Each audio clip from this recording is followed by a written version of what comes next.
Et bonsoir à tous. Les résultats définitifs ne sont pas connus, mais les échos officiels qui nous remontent de Kampala indiquent que Yoweri Museveni est largement en tête après la présidentielle d'hier en Ouganda. Plus de 75% des voix. Un 7e mandat en vue donc pour celui qui est à la tête du pays depuis 1986. Sur X, son rival Bobi Wine dénonce un bourrage massif des urnes et l'arrestation de plusieurs cadres de son parti. Dernier développement, Simon Rodier, Véronique Pérez. La commission électorale est réunie en grande pompe, même pour annoncer des résultats encore provisoires en fin d'après-midi ce vendredi. Son président l'annonce, Museveni est en tête après dépouillement de plus de la moitié des bulletins. 75,38% des votes valides exprimés. Ici, aucun sentiment de surprise, Museveni tient le pouvoir depuis 40 ans. Mais pour l'opposition, ces chiffres sont biaisés.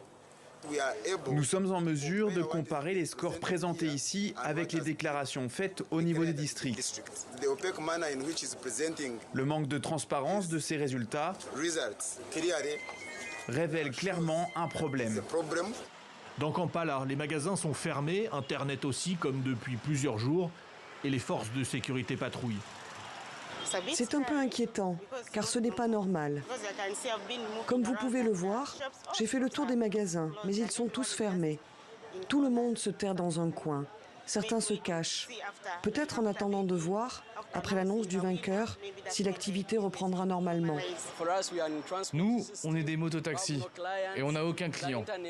L'internet est coupé et d'habitude, les clients nous contactent en ligne. Pendant l'interview, 3 blindés de l'armée passent juste à côté.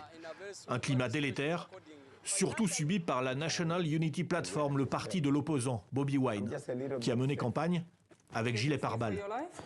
Et oui, j'ai peur pour ma vie. Je suis conscient d'être une cible. Pendant ces rassemblements ces derniers jours, Bobi Wine se savait en danger, lui qui a déjà été emprisonné et torturé les années précédentes. Des journalistes ont tenté de mettre la lumière sur les mauvais gestes des policiers chargés de la sécurité envers les partisans de Wine. Sur ces images, des soldats frappent des suiveurs.